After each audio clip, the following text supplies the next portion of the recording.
But this is really an exciting turnout. Thanks everybody for coming through.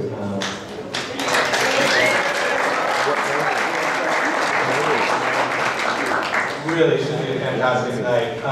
Well, while I have this time, I might as well get some thanks out of the way. I really would like to thank the San Francisco Elks, VPOE number 3, for hosting us this evening.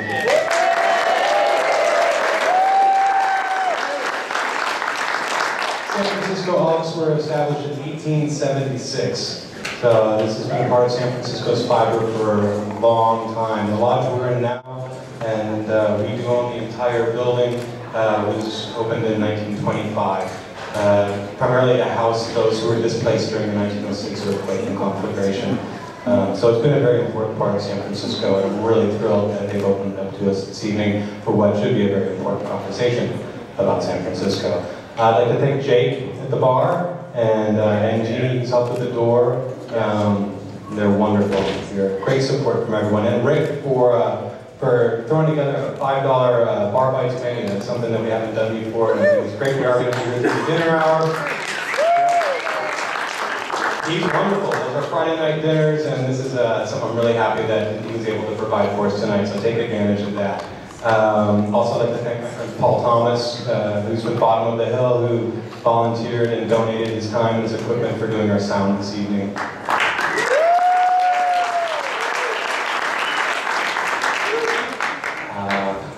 We are going to have, aspiring to do a town hall format conversation. I'll have some questions to get this ball rolling. Hopefully this table will converse with each other. We are going to have questions to be answered from you. If you're interested in asking a question, though, I think for expediency's sake, we have note cards and little golf pencils. So we'll write your questions down. If you're interested, my lovely wife Alia will drop off a card and a pencil, and then she'll collect those, and then I will help with those at a point. We will be taking probably a 10 or 15 minute intermission at a point, so that'll be another good time to say hi to Jake and thank yourself for making the best cocktails in town. And afterwards, I really encourage everyone to stay and enjoy the lodge. This is a really, really wonderful place, and if you're interested in knowing more about Elks, how you can be an elk, there are a lot of us around who can answer any of your questions. So thank you again for being here. My name is Kevin Hunsanger. I'm one of the owners of Green Apple Books.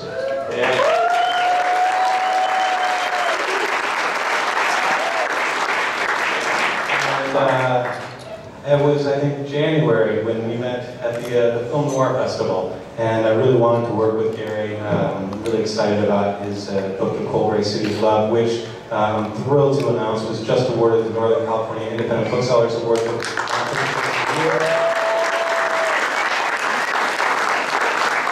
fantastic achievement. It really is a wonderful read.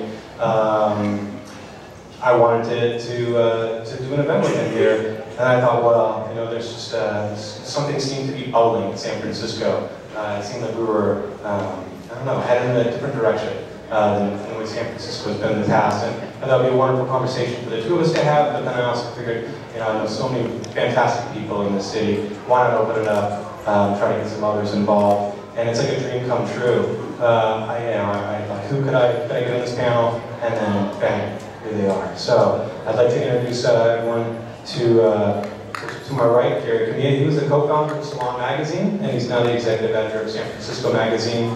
He, as I mentioned, is the author of The Cool Gray City of Love, 49 Views of San Francisco. He's a Yale dropout. And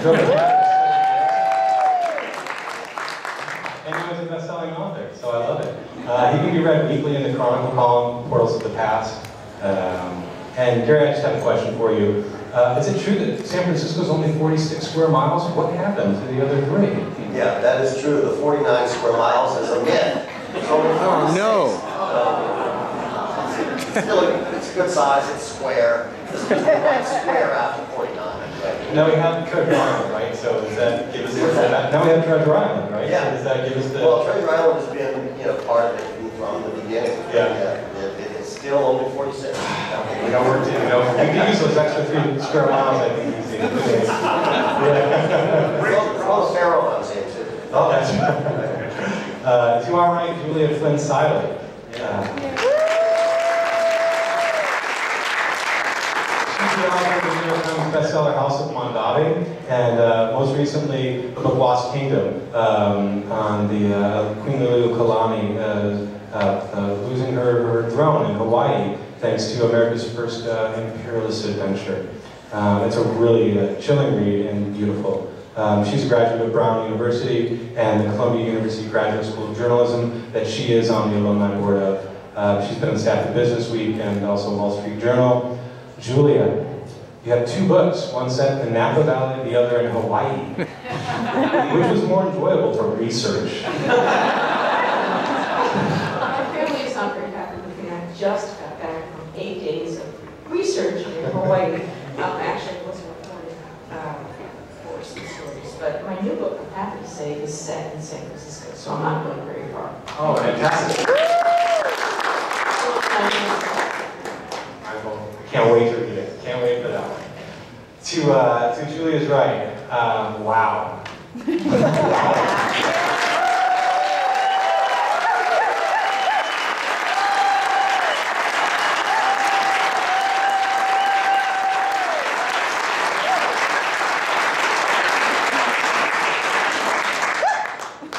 I know it takes a village, but if there's any one person who's done more for San Francisco community than Reverend Cecil Williams, I don't know who it's been. He was named the pastor of Glide Church in 1963, and his forward-thinking use of rock music and light shows, having celebrations and not services, and his unconditional all-welcome acceptance had just changed the landscape of I think, faith and community in this city. He was an early champion of gay rights, of sex workers, the Black Panthers, and today he's the largest provider of social services, or Glide Church is the largest provider of social services in San Francisco. Up to 3,000 meals a day? Did I write that right? HIV screening, educational programs for adults. He's still out there. And he's the author, the co-author with his wife Janice, who's here this evening.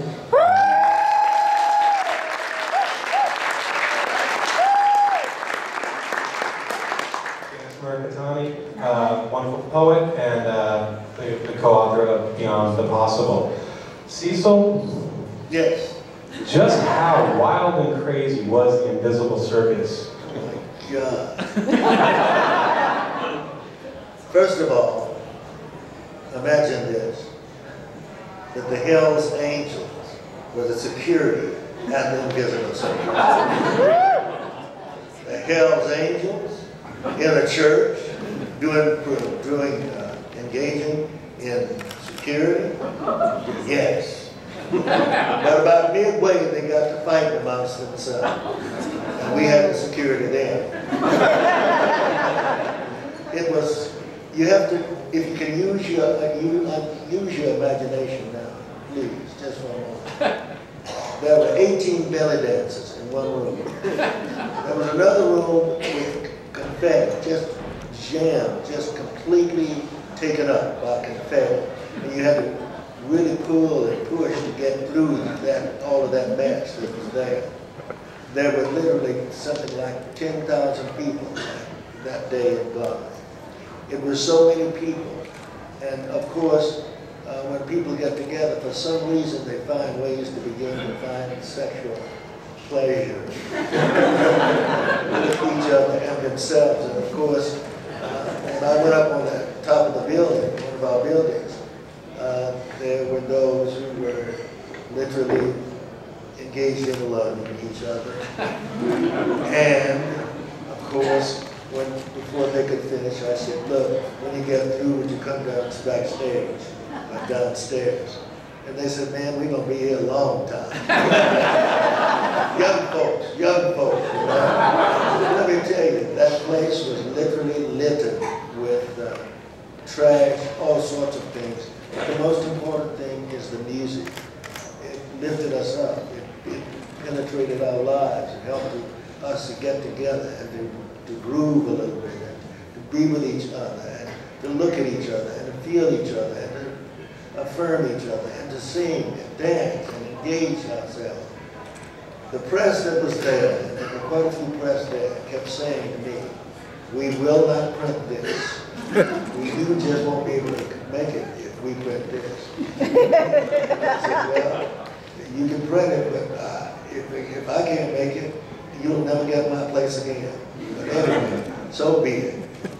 Ultimately, what came about was there was such a night and a day there that the police department and the hippies got together, along with some of our staff, Jen and I and others, and we got together and decided to go to the beach. So we went out to the beach, about 25,000 at that time. We went out to the beach and we spent the rest of the day at the beach. And when it was all over, that evening, this was a Sunday that we came back. That evening, when they came back to the church, the hippies pulled off much of what they had home, not everything, but much of what they had, the jewelry, the beads, all sorts of things. And as they pulled them off, they took them to the altar and said, "This is the church at last." And that's what we've been trying to do at last, be the church.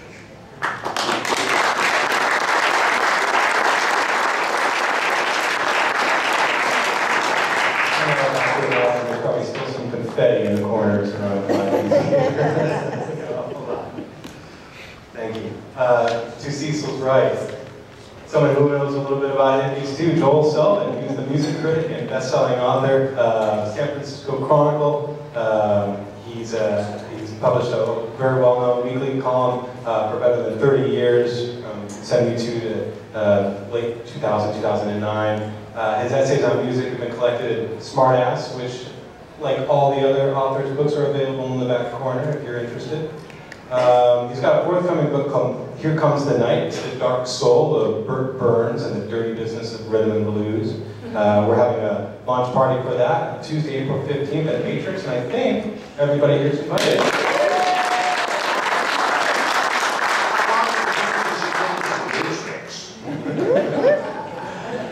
Long time. Well, I just have one thing I got to know before we move along, though. Who was the coolest rock star that you ever shared a doobie with? Gotta give that a three-way. Oh, hey! Jerry. Yes. Bob Marley. And Willie.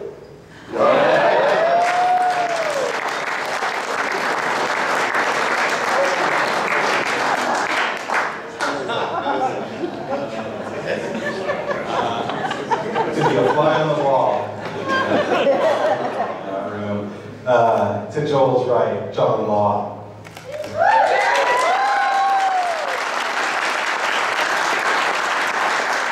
John is the somewhat infamous co-founder of the Suicide Club, the Cacophony Society in Burning Man. You can blame he and his pals for the Santarchy Day. That's getting a sorry about that one. He is also the co-author of Tales of the San Francisco Cacophony Society, which also is available in the back corner. And he has successfully completed a campaign to save the doggy diner heads.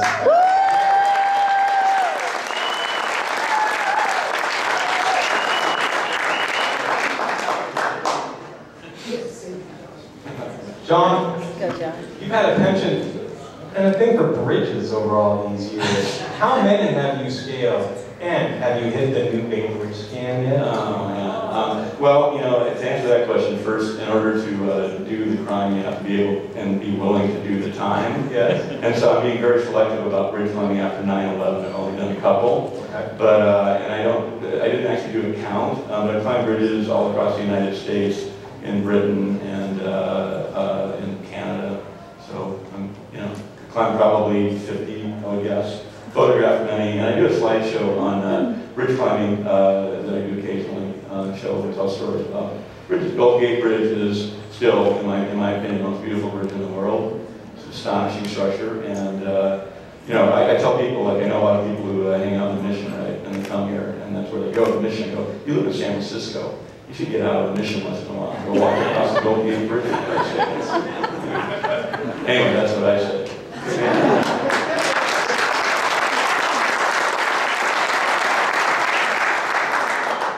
So I guess my next question for you, if you do hit the new Bay Bridge, will you take me with you? Well, are you willing to do the time in case things don't work out? What we gotta do, right? What we gotta do. Okay, well, now that we've got the fun stuff out of the way, San Francisco's kind of in a pickle these days, aren't we? It seems like there's a lot of changes afoot. And as a San Francisco resident, 25 years as a small business owner, and as somebody who just really loves the city and the people in it, I'm just kind of wondering what's happening, what has happened, and where are we headed. So I think the easiest thing to do to kind of get this ball rolling this evening is if I just go down the line and ask, what do you think, Gary, one of the more pressing issues facing San Francisco and San Francisco residents today? Well, I mean, I think what's happening in San Francisco is a warp speed version of what has been happening in San Francisco ever since I came here 40 years ago. You know, whether you call it gentrification, massive influx of highly paid, mostly young workers. It's an extraordinary, unprecedented speed with which this is happening. But I think the thing that we have to remember when we see this is that it's not fundamentally different in kind from what happened and has been happening before. And so I think there's a lot of you know, angst and hostility and you know, just deep emotions, which are completely understandable, because if you live in the city for a long time, you're watching cataclysmic changes. Changes, you know, cities for people are like family, or like mirrors, or like homes, universes. People have deep, profound emotional relations, as well they should, with their city. And the way their city-states, so in San Francisco, more than most cities, is a city-state. You know, Herb Cain famously said that San Francisco is surrounded on 3 sides by water and on the 4th by Republican reality. But unfortunately, even though that's true in a way, Republican or capitalist, more to the point, reality does not stop halfway across the Bay Bridge or at the, you know, on San Bruno Avenue, you know, it doesn't stop at the borders of San Francisco. And we can't prevent a lot of what's happening in San Francisco from happening. So we can yell and scream and tear our hair out. And some of that is justified, but I find a lot of it is, you know, what you might call a category violation. It's getting angry at techies, angry at the mayor, angry at tangible targets that you can vent rage on, when in fact the problem is our entire economic system. And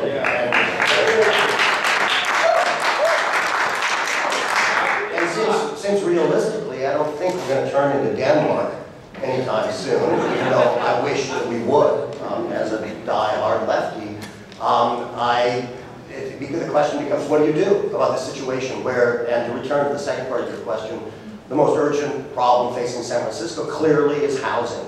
It's not jobs now. Jobs are an important factor, but housing is out of control. Everybody here has their own unique relation to housing. It almost starts to feel like Italy, where it's like, it doesn't add up that you can even live here.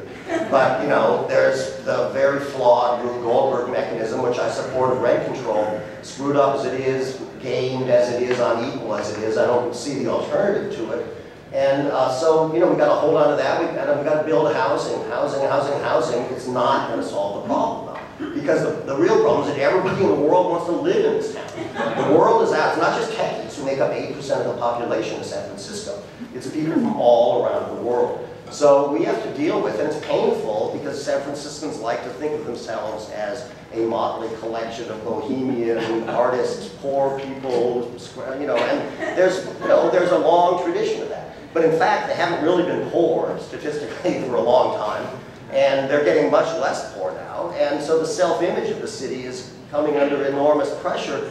But we want to do everything we can to make it as egalitarian as we can, as equal, social justice, but we can't fight at windmills in the sense of going, oh, we've got to make this the way it was before. It can't happen.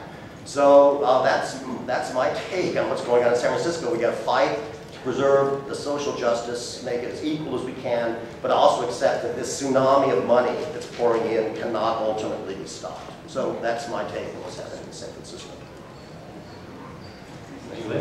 Well, I would have to agree with you. I want to go back a little further to talk about warp speed in the 19th century.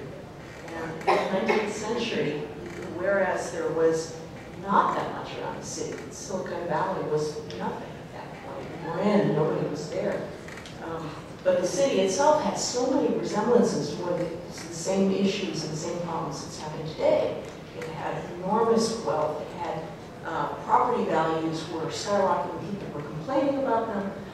And there were incredible amounts of tension towards new groups, and particularly in this case the Chinese in the 1870s, at the time when the Elks Club came here. 1876 was when Chinese riots were right there. And so I would add one thing to what Gary said, which is that there's enormous pressure and the velocity seems to be increasing in terms of money coming in from Silicon Valley. More, perhaps even more importantly, and I see it where I am, is flight capital from around the world. So it's not just pressure from, this is my business report at Wall Street Journal viewpoint coming in, but it's not just what's happening in Los Altos Hills. It's also what is happening in China. And I know where I am, Chinese are buying property around where I am. And so it's very, very hard to control, and I absolutely agree with you that how do we possibly halt that flow at all? So I'll end there.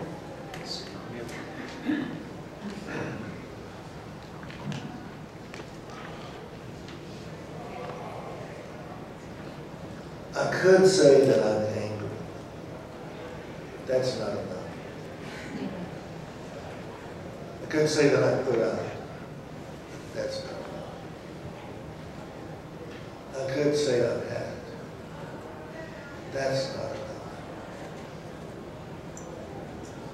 I could say that I will not give up. But that's not enough. I could say that I'm going to do everything within my powers to make something happen.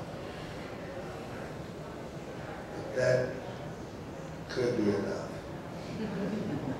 If we, all of us, decided that we were not going to go down because we've gone up too much, too far to turn our backs around. We've lost a lot. I've lost a lot of African American men and women who were San Franciscans, by the way, because they can't live here longer. They have to go across the bridge, you see, to survive, in one sense. You see, we have to wait a long time before we get it, it seems to me. Before we really get it, that we can do something about most of what we encounter, no matter how bad it is, or how tragic it is. And it seems to me that this may be a great time to plow the earth again and plant some seeds. But they have to be the right seeds. And they have to be those that we've never tried before. We've got to get out of the box. We've got to begin again, it seems to me. And you and I have the way to do it, if we'll do it. I'm going to stop there because I've got a lot more to say.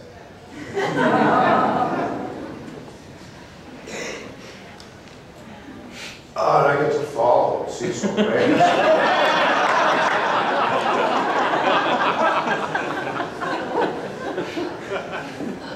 My favorite cliche from the surfing world.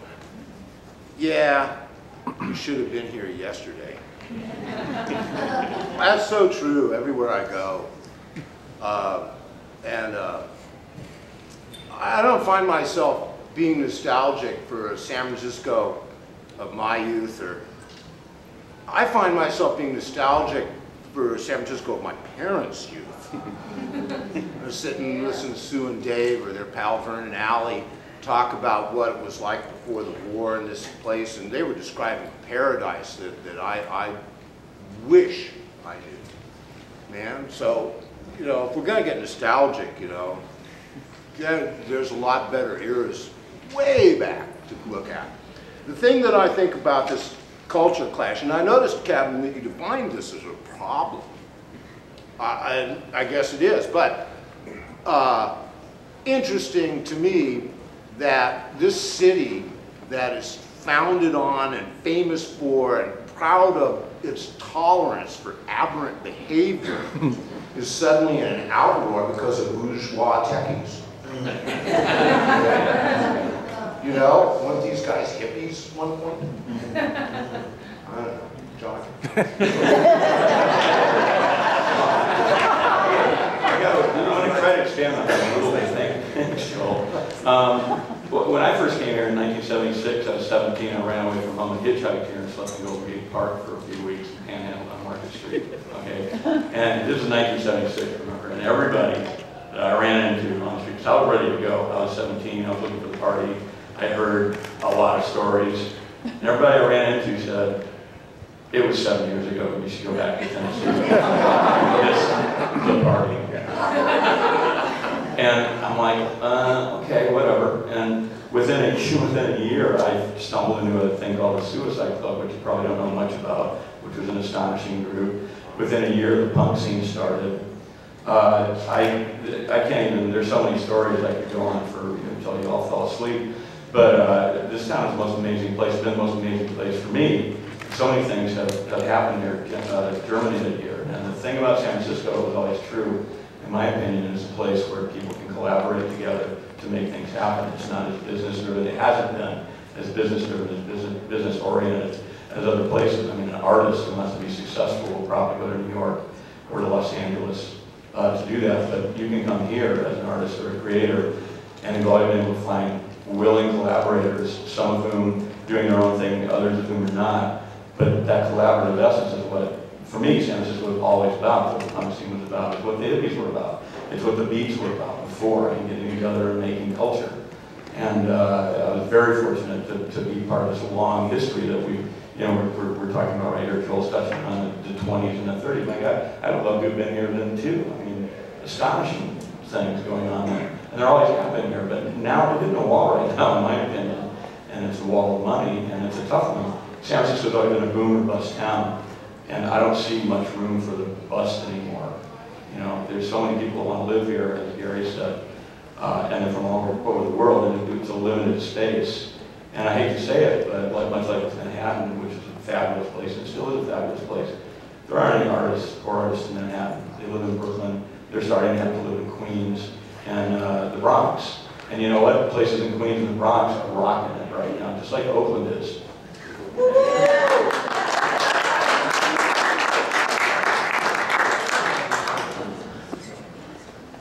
Great. Yeah.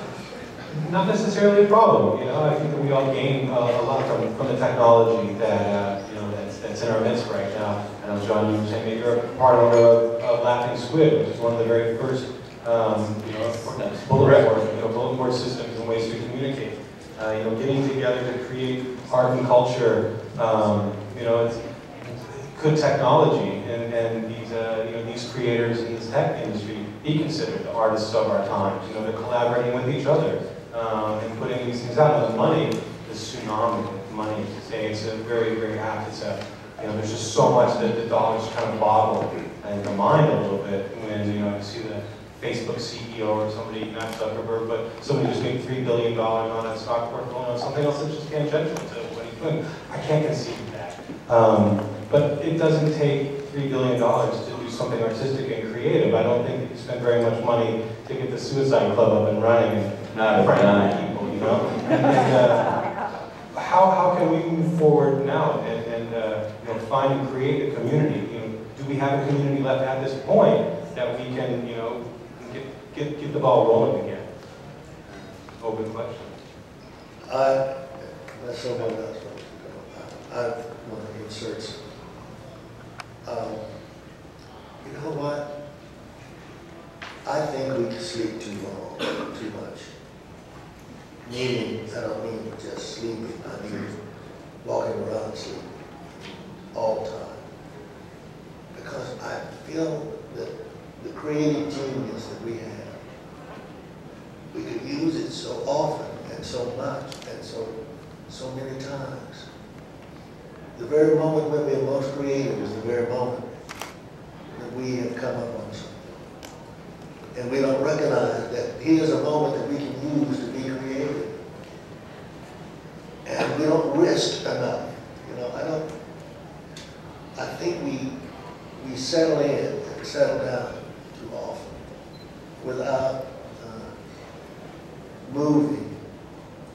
Now, having said what I did just a few seconds ago, you may have to go to a psychiatrist or whatever. What it happens very often.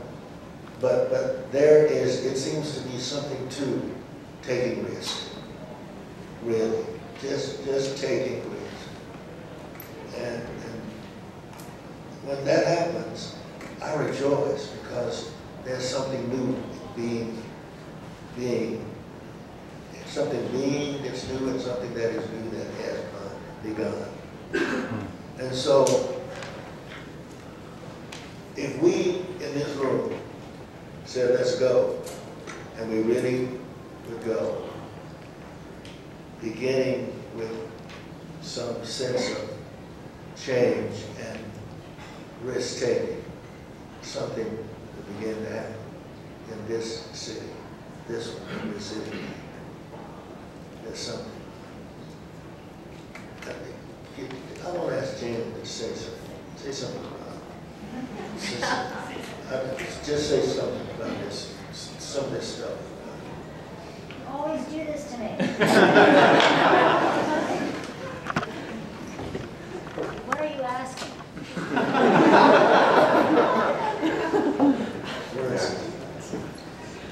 About risk-taking? Yeah. Well, I think we are in a crisis in this city of divisiveness and not enough of collaboration. And, you know, you're all talking about collaboration, but I think collaboration means mutuality. And too much, I think that there are those who feel privileged that make collaboration impossible. Because collaboration means mutuality. And mutuality means that we are all equals at the table. And I think that there are a lot of people who don't believe that we are all equal. So we have to begin to redefine what is equal. And I'm speaking as a woman of color and as a woman who has experienced how women, and particularly women of color, have been second class. And I think that the greatest enemy that we have is ourselves in terms of putting ourselves down, in terms of stereotypes that need to be broken, in terms of opening that door. I don't give a shit, excuse me, about glass ceilings. I really believe it's a concrete ceiling because women are not given access truly. And I think people of color are not truly given access. Do I sound angry? I am angry because I've been around for almost 50 years. And it's really hard in my aging years to say, I don't want to go through this thing again. Do you know what I mean? Ladies, come on. We want to continue the same old pattern because, you know, I meet with women who are off the streets, who live in the alleys, who've been raped, who've been abused, who've lived lives with men that you cannot believe. You cannot believe, and you compare to the Holocaust, the extent of human cruelty. Okay? People can be so cruel to one another, and particularly people in your families, and you can't believe it because it's so extreme. So what do we do to begin to change that? You know, you say, okay, let's do another affordable housing project. Okay, let's just put another Band-Aid here, another Band-Aid there, another Band-Aid there. But after 50 years, I think Cecil and I have learned that you can't Band-Aid the problem. It's like a cancer. You can't ignore it. You have to really get to the source. You really have to have major surgery. And I will shut up because it's giving me an acute shock.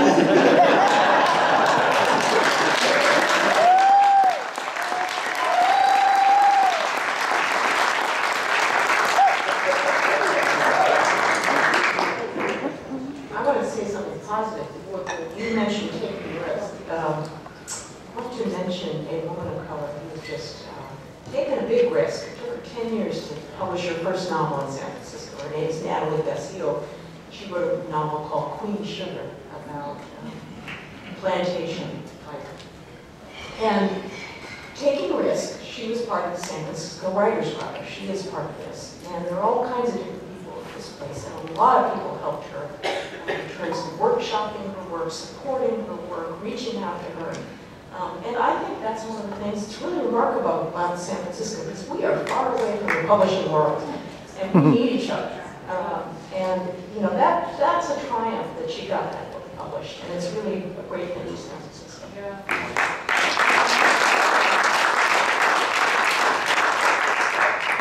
I just wanted to add something what Jan said about risk-taking. I agree completely that there are entitled, wealthy people who lack empathy, they're arrogant, and they exist in their own world. And, you know, that's a sort of a libertarian ethos, a very Republican ethos of I've got mine, Jack, I've made it, and I don't need to give anything to anyone else.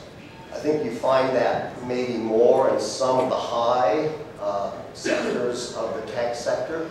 I think it's exaggerated, the degree to which that is found in the rank and file of techies, who I think the degree to which they're Ayn Randian libertarians is grossly exaggerated. And so I would say, adding the flip side of the comment about the entitlement of arrogant wealth, is there should also be the risk-taking. And it's very hard for San Franciscans to do this, but we're in a pivotal moment of Glide Church is the great example in San Francisco of bringing in people from all different walks of life, gay, straight, black, white, Asian, Latino. But we're faced now where we have the opportunity, and I don't want to be Pollyannish about this, I'm enough of an old lefty that I have a little bit of Marxist class analysis. But I think we need to challenge that and work with the wealth, the people that have higher incomes in San Francisco. Not simply demonize them and go, oh, you have to do this, or you're not a true San Franciscan, or you're not a true San Franciscan simply because you make too much money. Well, that's ridiculous. I mean, there have been people making all kinds of money here for years. So without being excessively, you know, pussycats and rainbows about this, I think that, you know, reaching out to the tech sector, a lot of young techies are just as idealistic as any other generation that has ever been in this town. And if instead of going, go away, we hate you, go, your Google buses are evil, you're bad, we hate you, you're interlopers, you're red ants in a black ant city. If we say, you know what, we're coming to you, you're a fellow member of the creative class, let's work together, extend a hand in friendship, and try to solve these great problems. And I think that kind of openness will be a lot more productive for this town than a sterile kind of hostility that we find ourselves in a lot today. Yeah.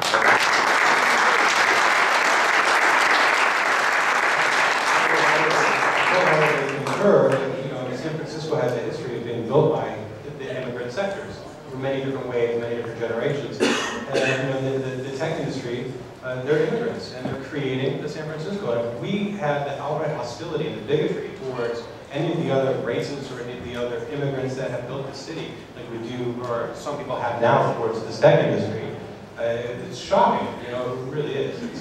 But how then do we bridge that gap? How do we get, and a question from the audience, how do we get the big dollars or the issue, how do we get them to care? Well, it's about housing. There's not enough room. San Francisco is 46 square miles, and there's no more room here. And the people I mostly associate with my 38 years here have been really poor artists and working class folk. And I've lived in squads. I've lived in, you know, I've lived in warehouses. I've lived in apartments with 8 people that were meant for 3 or 4 for most of my life here.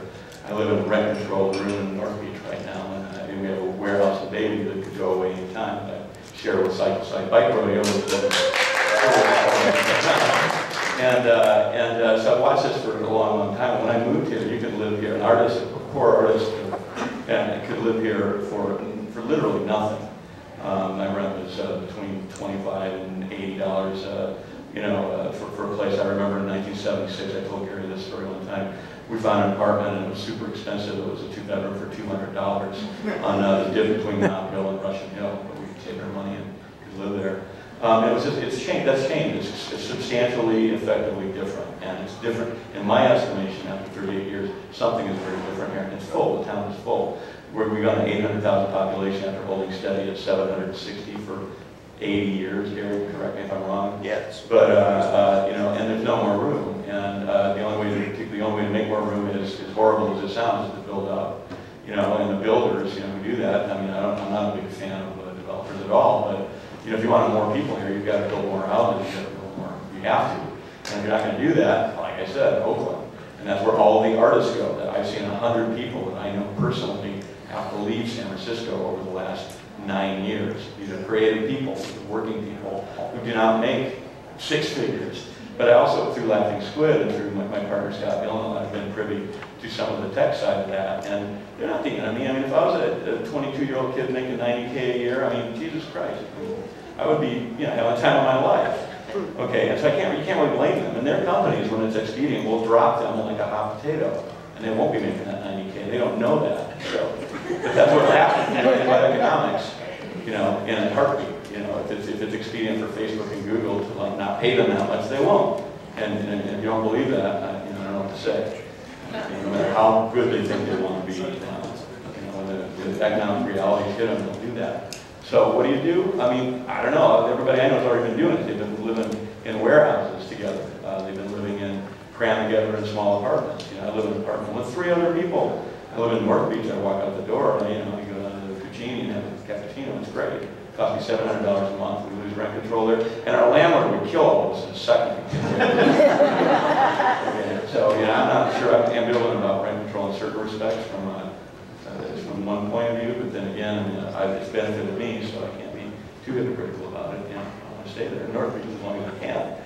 I don't have any answers. Like a young artist and creative people, I tell them, San Francisco is one of the most beautiful places in the world. Get out of the Mission, go check things out, but go to Oakland right now, get together with 2 or 3 people and buy a place there if you can. Now, take Bart, force Bart to run the damn train 24/7.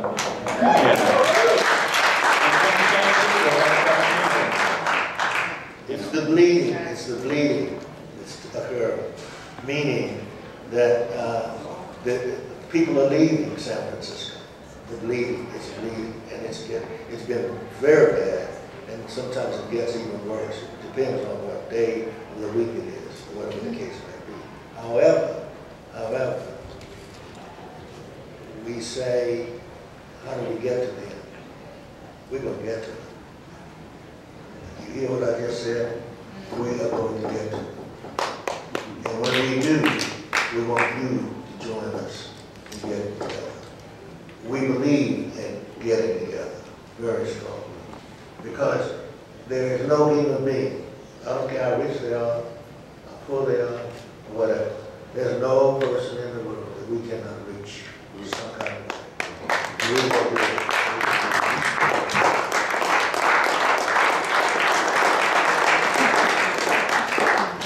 I don't know, if you ask me, this current crisis is a tempest in a teapot, and in my lifetime, nothing has ruined the fabric of this city like the AIDS epidemic. The AIDS epidemic.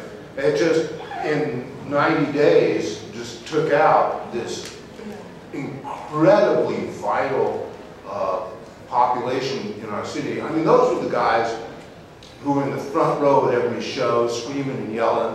They were throwing money around at restaurants. They were leading the parade. They were our best people. And the minute they were sick of their lovers, and they never came back. Next thing happened was, the little dot-commers showed up, and they worked until 10 o'clock at night, and they wanted to hear cover bands in the clubs.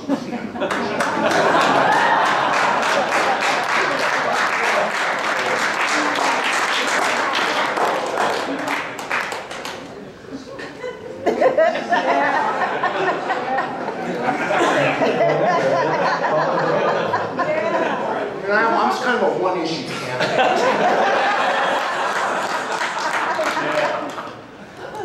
Well, the good bands are playing in warehouses nowadays. Absolutely. That's right. I mean, in the 90s, was it 99, 2000, when the downtown rehearsal studios were forced out, and many other studios in the city, we lost a lot of our musicians. Now, Joel, do you think that that music is still an important part of the city, that we have kind of come back from that, or have we lost that to Oakland? Christ, Kevin. Okay. No, the music scene in San Francisco is pretty dead. And, you know, I tried to do what I could. But there's so many factors operating. Let's meet afterwards if you want to get into it. It's not just San Francisco's problem. It's a pop culture problem. It's a larger general issues, it's economics, blah, blah, blah. But San Francisco stopped being hospitable to musicians, like I say, right around the time the AIDS crisis happened, and suddenly there weren't people interested in supporting vital, interesting, invigorating new artists around town. Nobody cared about music in this town anymore. You know, it could be like a small little marginal hobby for hipsters, and don't have to think too far back, but this entire community participated in the music scene. Yeah. That's for sure. Yeah, I'm in the glad made me happy. Yeah. Hobby strictly bluegrass does take place. I'm gonna make you a mixtape.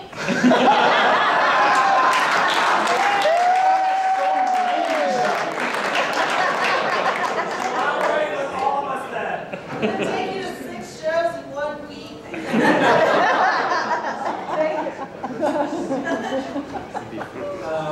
Another thing we brought up is the income disparity. You know, there's a huge gap. You know, I think it was in your book that someone referred to San Francisco at this point as getting dangerously close to the position that Paris was in for the French Revolution.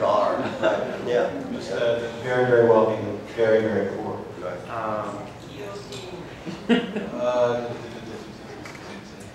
Just San Francisco and the whole country. Yes, but So I mean, really think we need to expand a little bit. And that's the the thing, income inequality is the issue. Yes. That we're all And I brought this up having lived in London and you know, where there's some major disparity and I've heard of this. How are they dealing with that problem? How are there successes that we could learn from something like that? Sure. The key thing, we lived in London through most of the 90s, and the key thing there that I think they do very effectively is they integrate subsidized housing with non-subsidized housing. So you know it's all over, and it's not. But that's because the city was bombed and they had a lot of empty lots, and then they had a socialist government. Yeah. Which is a good thing, right? Right? Well, it worked out that way. Yeah, they have those council flats in every neighborhood. Yep. Yep. Integrated, which is much better. So I just want to say plus it's a lefty city, and it's much better public transportation and much better public support of the arts. Do we really have a public support of the arts or public support of musicians here? Not much. Not much at all. Not much. Yeah, beg, borrow, steal, do whatever you need to do art, especially in a place like New York or San Francisco. And that's just what people do. I see them do it every day. Yeah. You know, scavenging, finding a way to eke out, to get together, to join together in larger and larger groups. You know, once again, that little collective activity kind of out of necessity. You know, I would call it a confederation of like-minded people. You know, and that's how stuff still gets done. And, you know, I mean, like I said, one of the few remaining like underground punk groups in San Francisco. And we're, you know, we got a great spot, but you know, our landlord could get hit by a bus tomorrow and is relative to sell the building, and we'd all, you know, being stoked. So that's the reality of it that the poor artists in this town face every day. And you can talk about it, but that is the reality. And you know, I watched people get squeezed out of San Francisco. What is it? 14% of the city was black in the 70s, and it's 7 now. Is that right? No, that's 7. Yeah, 7% now. I mean, they're gone. You know, and was one big part of the city, and a big part of what made it an interesting place. Artists, same thing. You know, they're in Oakland now. They come over here, but they're not coming here. They're not living here. They can't. That's right. You know, I wish it weren't true. I hope it changes, but that's my reality that I see. And So- like I just quickly jump in again about London, you know, with the socialist government. I mean, the only way income inequality is going to get solved, we're not going to solve it at a citywide level. That's laughable.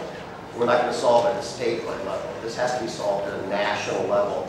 And we need major reforms of our tax code. We need to tax the hell out of corporations. Yeah. And change that.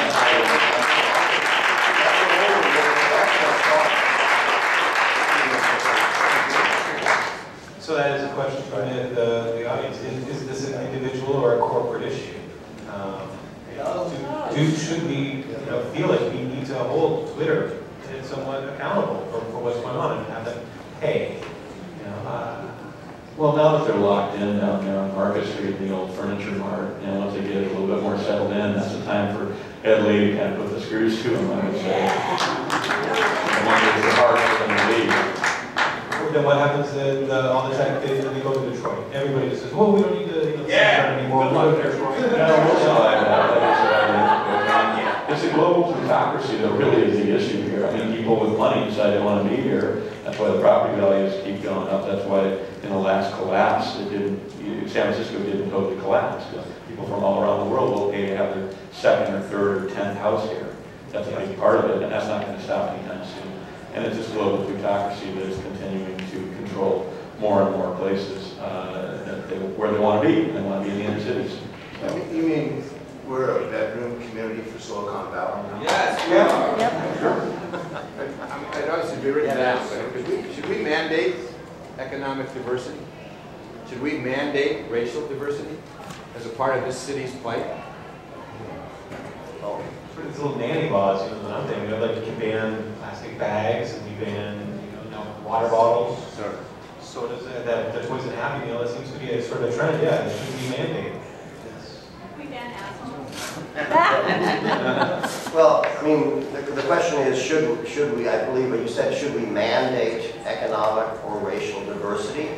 Yeah, I mean, we have attempted to in some ways. Obviously, it's unrealistic that anyone can mandate these things. I think that you work, I think the way you're framing the question is kind of extreme because it's not like you can ever actually do that. I think the attempt to create economic diversity, racial diversity, is laudable. And the devil's in the details of how you do it.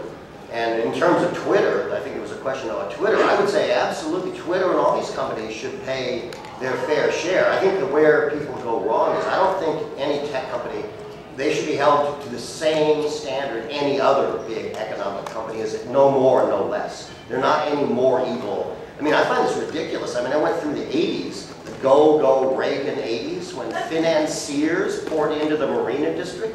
By every San Francisco progressive standard, those people were far less acceptable and protected. And nobody said peep about them. These are the masters of the universe. These are the people that brought us collateralized debt obligations and took the world economy down. And, far more objectionable. So yeah, tax the hell out of all of them, but don't demonize this new sector any more than that.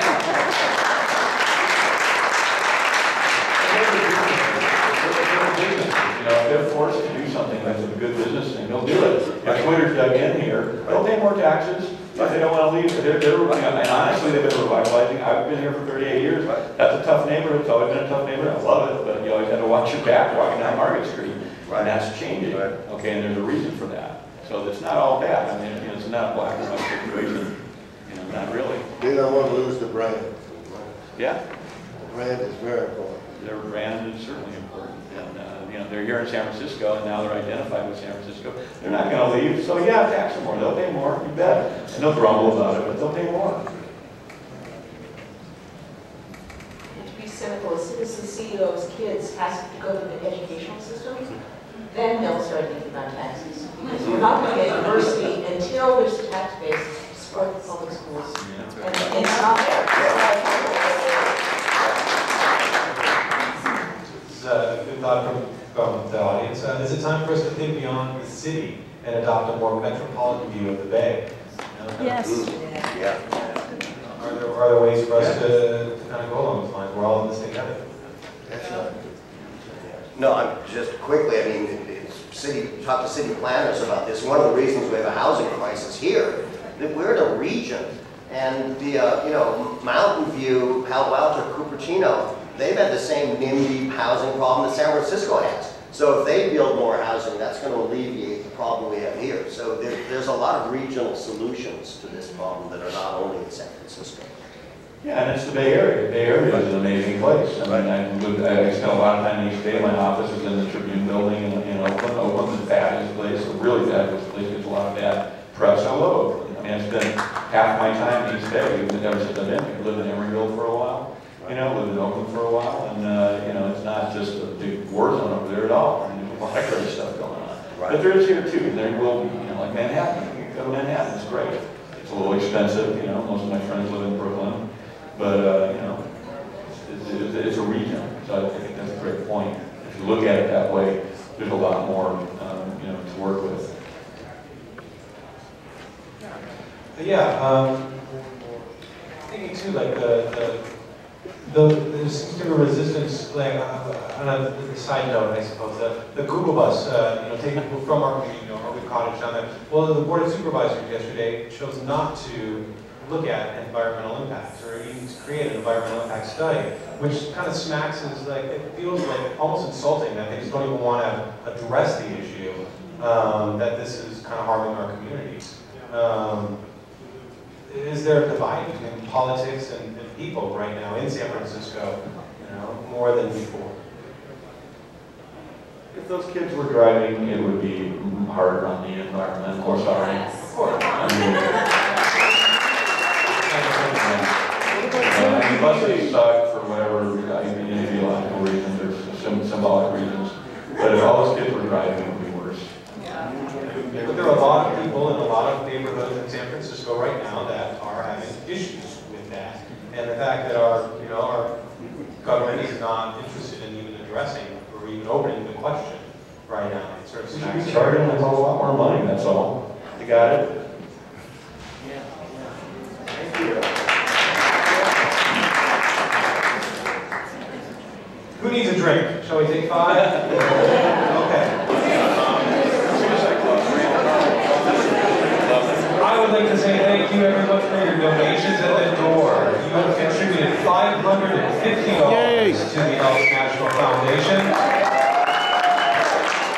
One of the very unique aspects of this charity, this is a national foundation, and it's set up that local lodges like ours, we get $1.75 back to every dollar that we put into the National Foundation, so that's going into our communities and into our local charities. So thank you again for all of your help. I'm going to be contributing portions of book sales towards the same. I'm really happy for the success of the evening. Thank you again for contributing. Yeah, this was a little bit fun and heated. We got some hisses and some cat calls at a point. I might be getting a little bit hot under the collar. I'd like to introduce a special guest this evening, Nicole Kalish, who is direct from a stand-up set at the SF Board of Supervisors last week with her Ellis Act comedy. She is the host of the Attractive Camp at Lost Week in Video, and she's going to give us a few minutes of, some fun.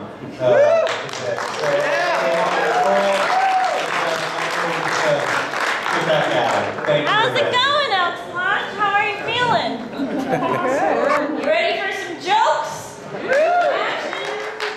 I don't believe that's like a poor man. I know we're all poor compared to everybody else in this town right now, but that's a poor man's applause. Give it up louder for all of you.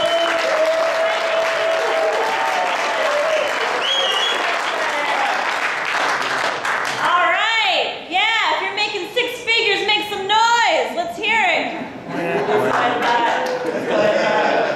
Whoever said yeah, get him.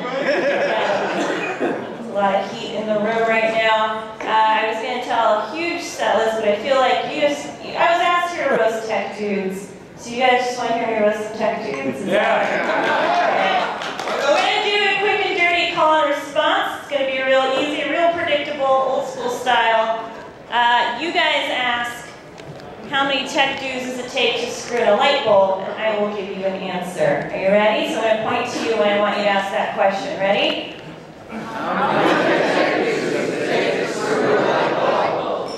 Let's try one more time. In unison. Like we're part of the wonderful choir at Glide. I really like you guys.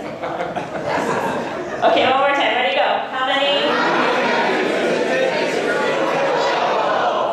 Zeros. We'll just unite the glow of their laptops for the equivalent effect. Ready? One more time. Go.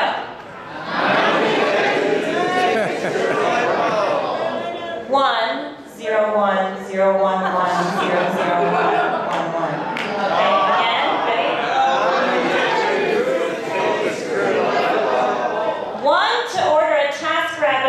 Perform the manual labor for him. Next, go. Light bulbs will just 3D print the next electricity. Ready, go.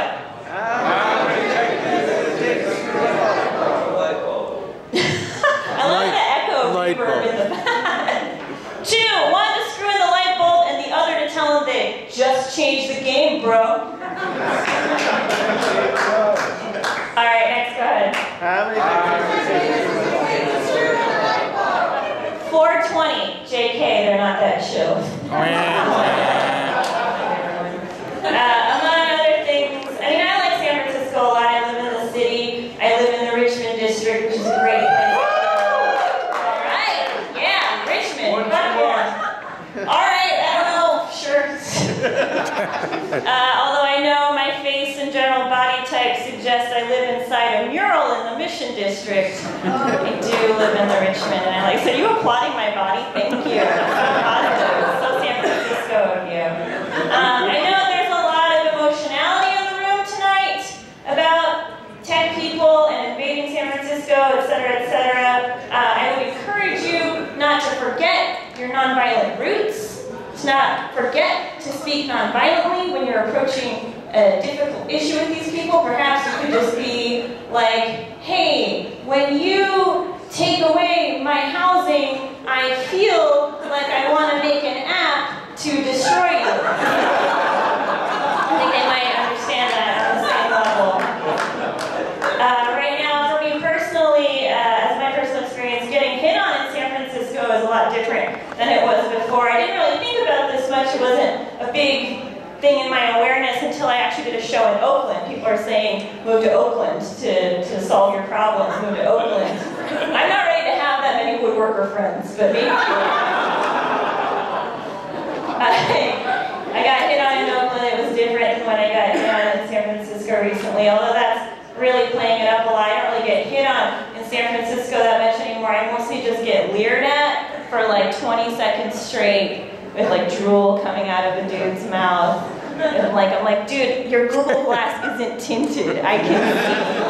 And all like the porn you're searching and putting me in your brain at the same time. This isn't even so much like a white dudes hit on you this way, black dudes hit on you this way kind of joke. I couldn't even make that joke about that San Francisco anymore. The demographic shift has changed so much. It's like 95% translucent nerd here now. It's so weird. When I got hit on in Oakland though, it was a little different. The dude came up to me and he was like, Ola, which like should have offended me way more. Was a lot, should have been like way more off-putting than the first dude, the tech dude, right? But instead I was more like, oh my god, he's meeting me halfway, so thoughtful. That's it for me today. I've been Nicole Council.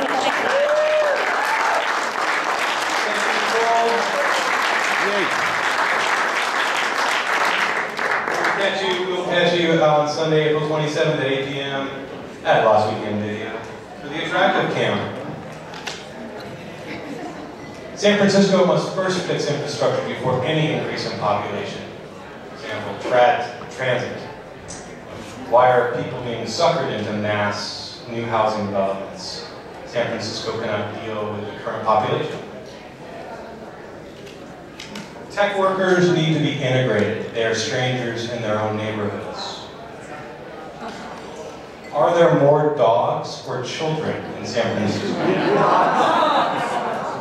Something that came up, you know, with the families. You know, we've got Matt, you were saying that we've got the young, dumb, and then the grandfather clause and the super rich. You know, where are the families going? And to Oakland, I have a class warfare card here. Because what about, you know, what about everybody going to Oakland?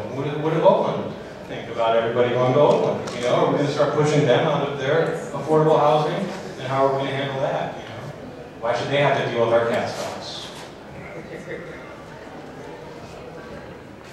Man, a lot of stuff. So, what are some solutions? Yeah. What are some solutions? What do, where can we go with this? I'm not sure we know what the problem is. Yeah, is there a problem? Well, are we getting priced out of our city? Or are the artists, are the musicians leaving? What is San Francisco? Well, they are. I mean, there's no question that they aren't coming here. They can't afford to live here. I mean, that's just a fact. It's not a matter of debate. You know, young people without much money can't afford to live in San Francisco. I mean, I don't know what else to say about that. I mean, you know, as far as living here, you can only put so many people into a, you know, like a railroad flat in the Mission. You know, you can only cram so many people in one space, and it's kind of, you know, we've been there. You know, like, well, we can't go up. We can't really go. We can build up. You know, you can build up. I mean, you know, the urbanism. What are they saying? That makes more sense in an urban space to build up and have people closer together and using less resources to move from one place to another. I mean, you need more mass transportation. You know, all the stuff that we don't really do that well with in America. Well, one of the things that... Go ahead. I'm afraid that, if anything, that's happening very strongly is that we're losing our diversity. We're losing our diversity. We're losing a number of African Americans and Latinos, for instance.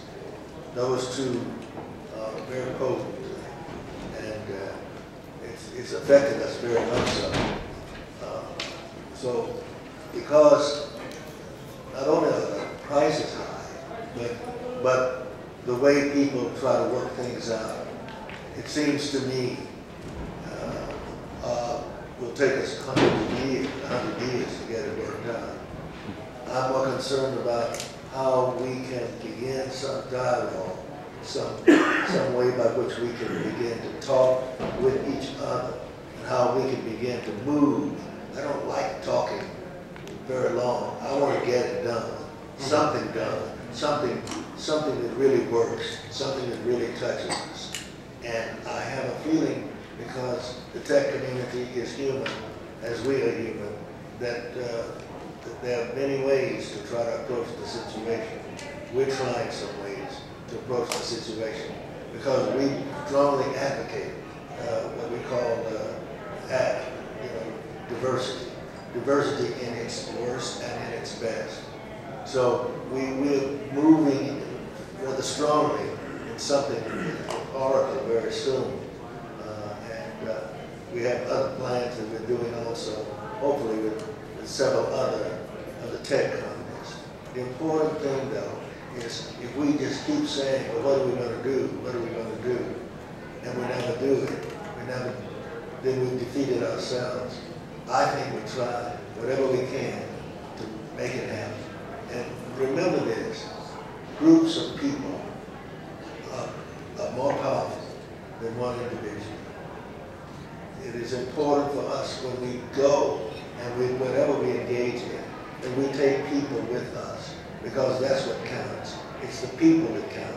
It's the people that are important to the politicians, to those who have power, to those who are engaged in certain actions. People count. People really count. And I think what we really ought to do is begin wherever we can in our neighborhoods. We could even start in our neighborhoods, but we start. I believe in working in regards to our position, and that is to go and work with power. And we take people.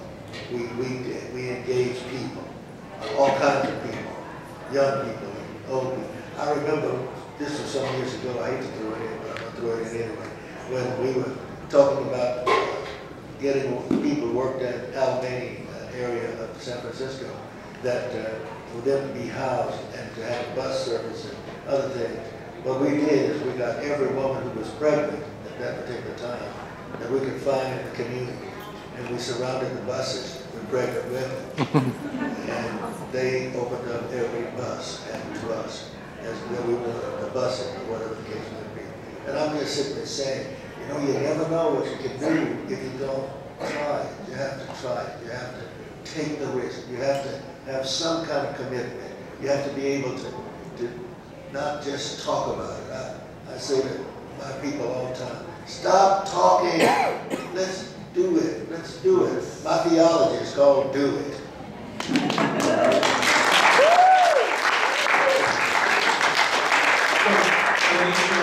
San Francisco has a rich history of protests and doing it, you know. And I think we've kind of we've lost a little bit of that. You know, look at the Google Bus protest yesterday. It may as well have been mimes or something. What was going on with that one? How effective was that? How can we become more effective?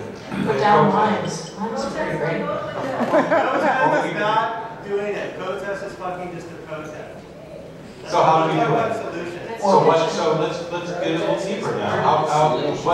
For artists, there are different things you can do. I mean, you can use political action, and you can. I mean, I have a friend in the audience, Brian Goggin, who's a local artist who's responsible for the demonstration and public artworks run, and he's used techniques of getting funding for his art, and he employs artist friends by the dozens, and works on these amazing projects, and just got a pretty cool installation, really cool installation for a hotel here. I've got Caruso's Dream, and employed his friends, and performers and artists involved in that. A really great scene. And he's used, politics and influence, and trying to get the hotel tax to help pay for a small percentage for requiring that art be involved in new developments and things like that. You can do it. It's not impossible. Sure, it's a big battle, but that's one instance that I've seen where artists got together and squeezed a little bit of dough out of people with money to help pay for art and to keep artists working in San Francisco. It's a great thing. Thank you for that, Brian.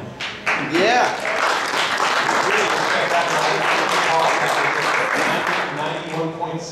what's the 90.7? 90.7. You get within 90.9. 90.9. Sorry. Turn on your radio when you drive by it. It's fantastic. It's opera. It syncs to the building on your radio. It's lovely. It really is beautiful. Likewise, a shout out to Lidquake, which really started here.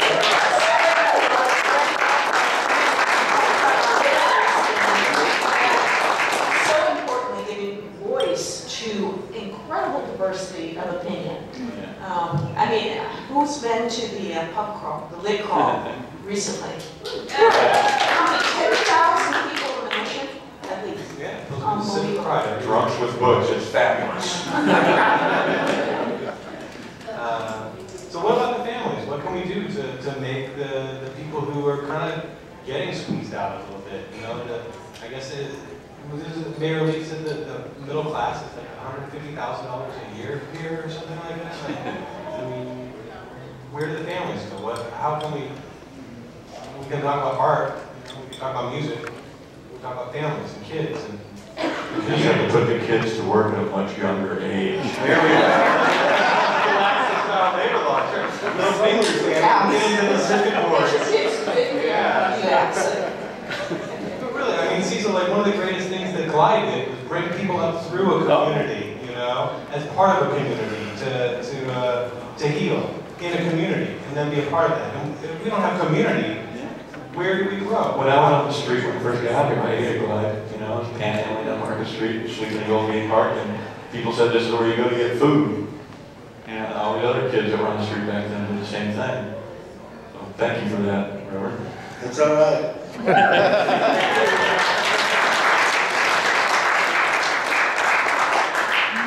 We're going to go because I'm hungry. Yeah, speaking of because I'm a diabetic, I have to have food. reason, I'm just saying, I'm hungry, y'all. Thank you, Cecil. Somebody's fed so many. I see some people from Guam here. Thank you for coming on. Thank you. Thank you, Cecil.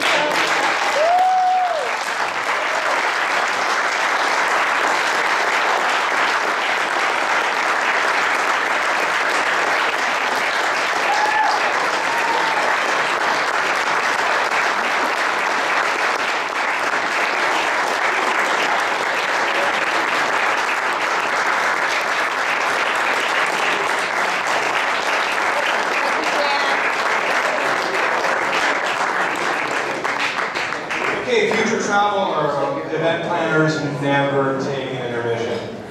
What happens? If you take an intermission, you get Cecil Williams walking off the stage. Or start late. All right. Or start late. Or start late. Yeah, well, you know, it's a big room. We got a lot of conversations been in this room tonight. So. Thank you, Jan. Thank you. Janice, we've got a photo out behind you. All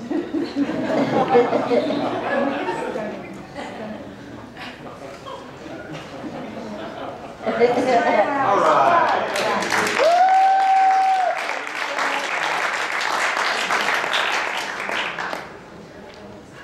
Okay, let's see here. When was being a company man or company woman cool? Tech workers eat at the company store, hang with the company workers. They need to be rescued.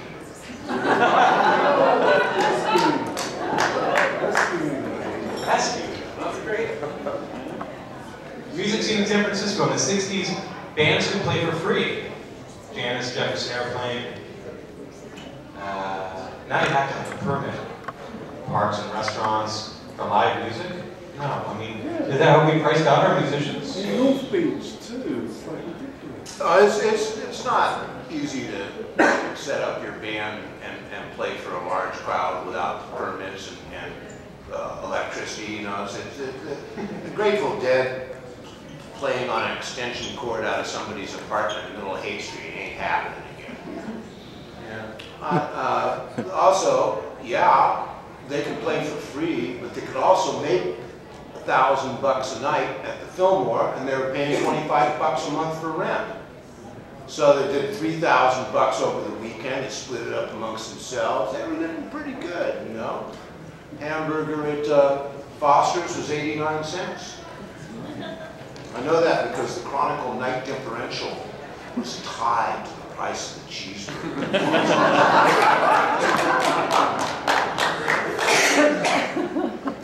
Western burger at Doggy Diner. This is a good one. This is something I've been wondering about. I wish Cecil were still here. The Tenderloin is such a special place.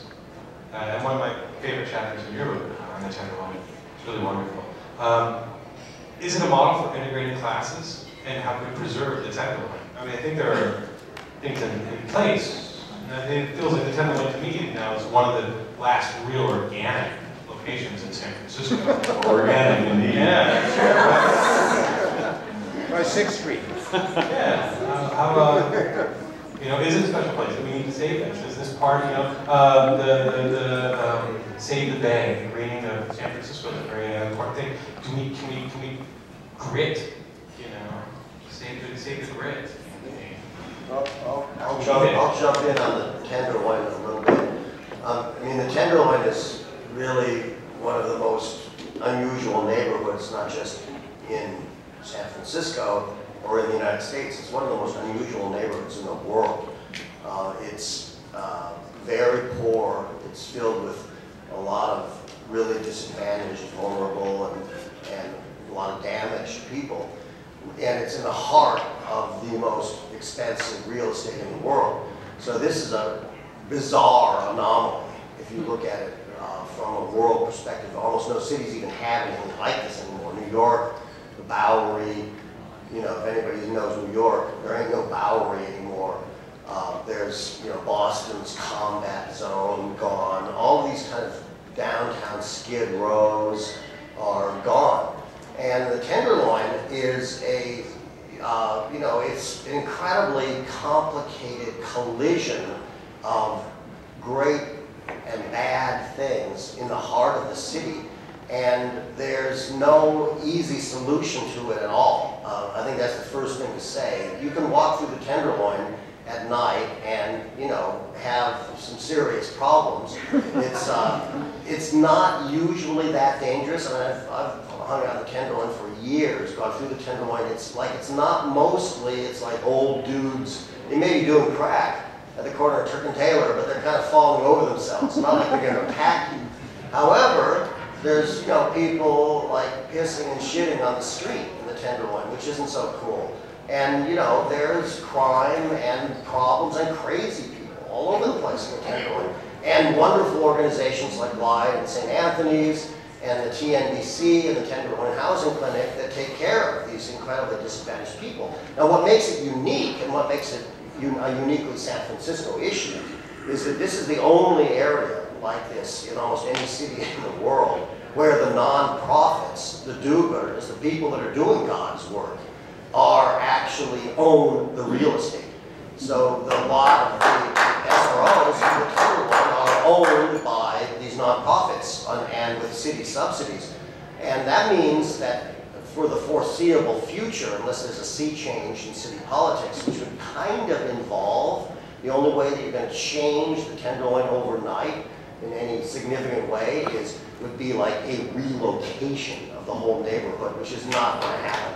That's like after the earthquake, one of San Francisco's most infamous attempts was to move. This was the mayor and all of the poobahs of the city administration wanted to move Chinatown to, guess where? Hunter's Point, where a traditional San Francisco dumping ground desirables.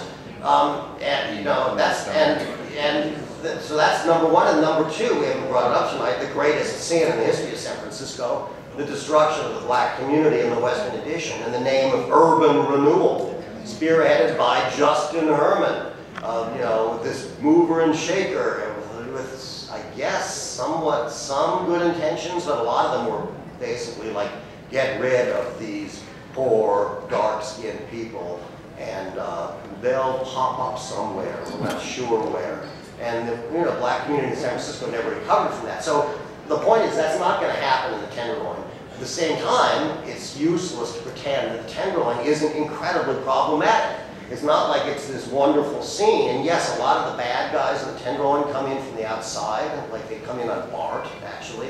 You talk to the cops in the Tenderloin, a lot of the crime there comes in from Richmond, Oakland, people that actually literally take the BART in, because the Tenderloin has like 3 BART stops, or 2 BART stops that are right next to it.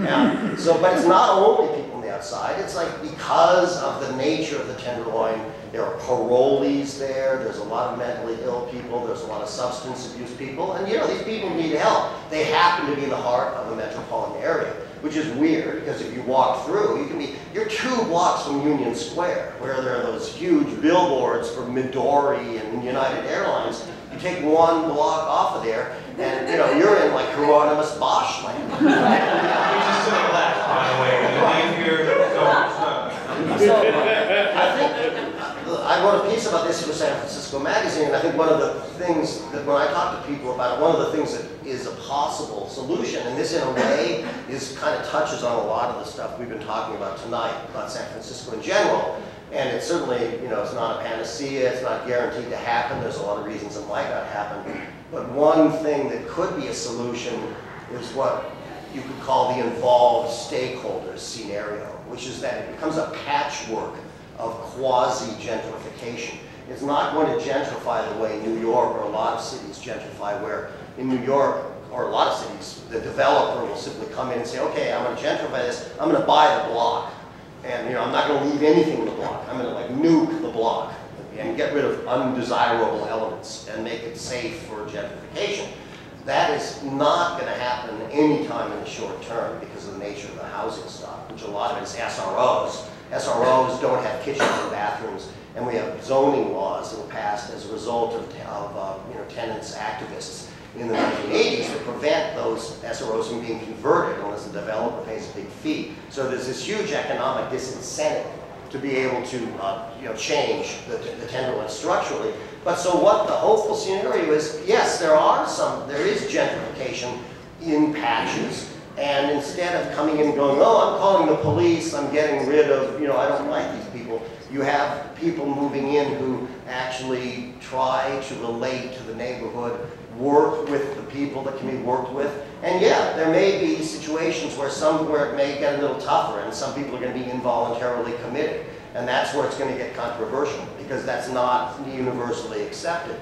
But you know, if you're like engaging in antisocial behavior on the street, and I'm not talking about drinking malt liquor or even smoking crack necessarily, though. I think you probably have to stop the smoking crack, even though a lot of these smoking crack people are, as I say, they're harmless. But I think that's probably crossing a line that you can't cross. But you know, smoking a joint. I mean, when you walk through the Tenderloin, the problem is you see these clumps of people that are engaged in these like recreational drugs that are kind of harder than most recreational drug use that people do. What do you do about that? Are you going to go in and bust all these people? Maybe you have to somewhat. You know, this is the problem you're facing with the Tenderloin. It's really, really complicated because it's not like but I think maybe there's a long-term solution where it gradually gets better and the really bad apples get weeded out, and then there's still people engaging in whatever behavior because they live in SROs and they have to be on the street, and you know, because if you live in an SRO, the streets, you're like park. Now it's great that the city's building some park, improving Banneker Park, and you know,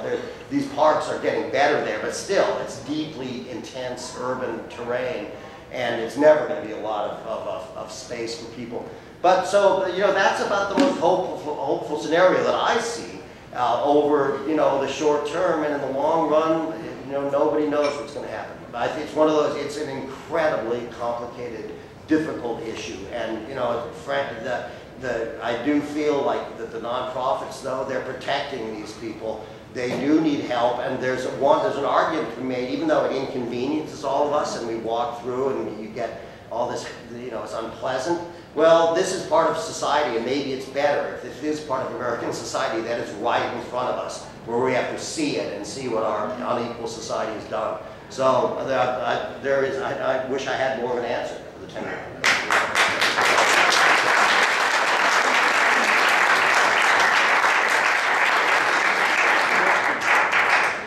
Anyone else on the table for the thoughts on the work? You know, I was just going to point out, we were talking about Fillmore, what happened with Fillmore. And I wonder if we could reach out to New Orleans. There's so many similarities in terms of rich cultural cities, and how do you keep that culture?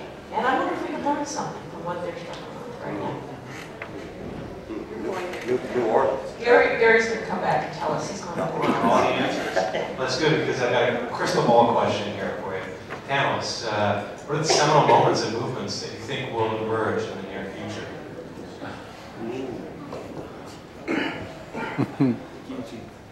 Wow. How about San Francisco Republicans? Democrats. Very tech pranksters, maybe.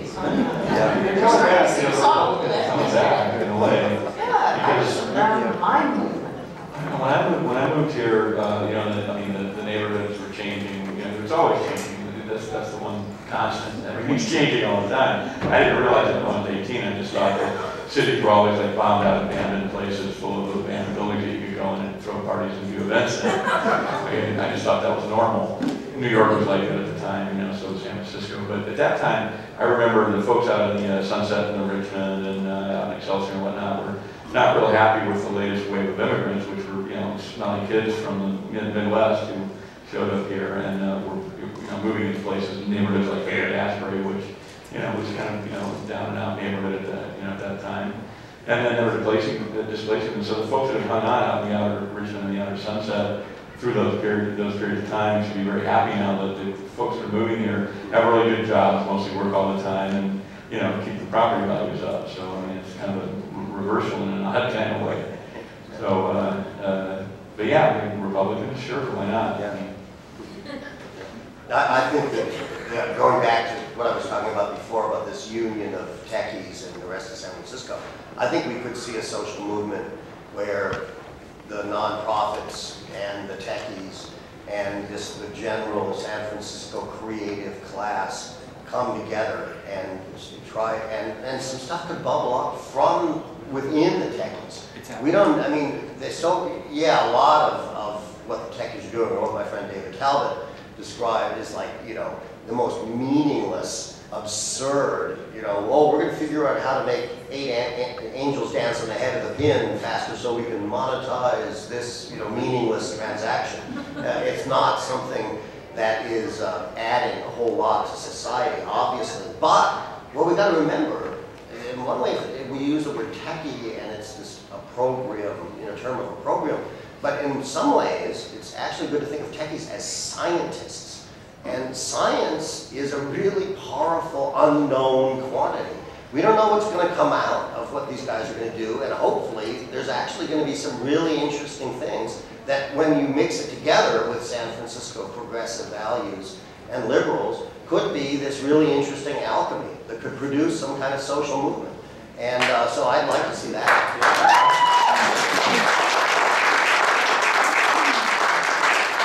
We've always seen that too, in a way. I mean, in my pocket, I have a giant supercomputer that 30 years ago would be bigger than this room. Okay, so I use it all the time, and I don't know you guys, and it's a pretty spectacular device, and very beneficial to stuff that I do, I think.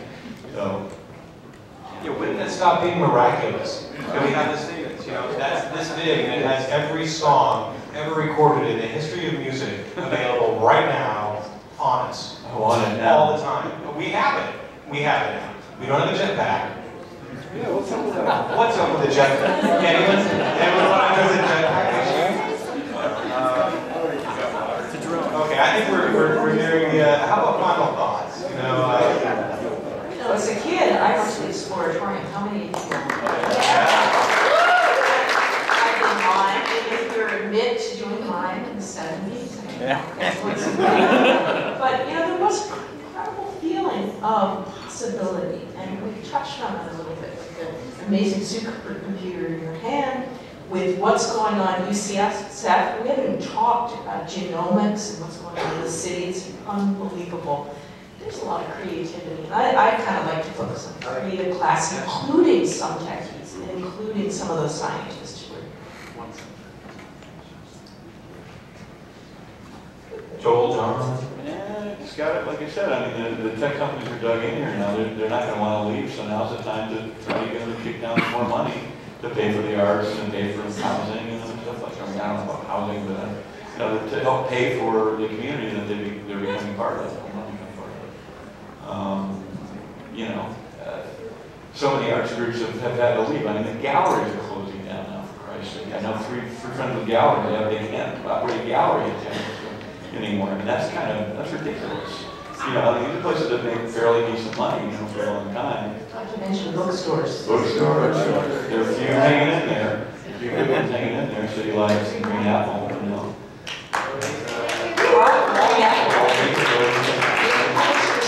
Best bookstore of the year.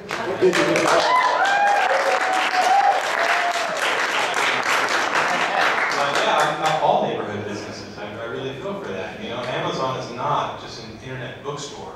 Amazon is going to put the hardware store out of business. Amazon is going to put the movie parlor out of business. I mean, you know, they're yeah. We need our communities. We need things that fill our communities. Well, I don't know about any solutions that I can really offer, but if you guys want to do something to make San Francisco more San Francisco-like, just go out there tomorrow and do something weird.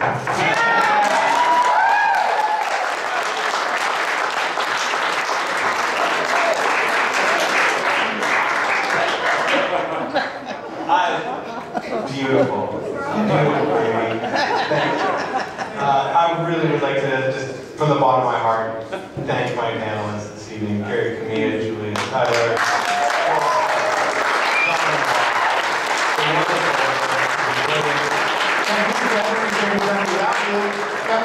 This was his whole thing. Yeah.